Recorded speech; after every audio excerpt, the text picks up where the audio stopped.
jinsiy zaiflik dedimi? Menda bepushtlik bo'lishi ham mumkin ekan. Yo'q. Balkim adashib urug'lik qabuliga yuborishgandir. Shuncha vaqtdan beri noto'g'ri davolandimmi? Yo'q. Nima bo'lsa bo'ldi.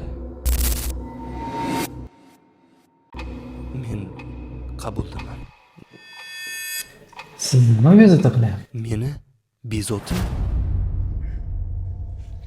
Shifokor qabuliga kelgan bemorlar o'z shikoyatlarini to'g'ri va aniq aytmaganligi sababli davolashda bizga anchagina noqulayliklar keltiradi. Oqibatda bemorlar boshqa mutaxassislar, ya'ni terapevt, ginekolog, xirurglar qabullarida sarson va sargardon bo'lishadi. Buni yechimi nimada deb o'ylaysiz?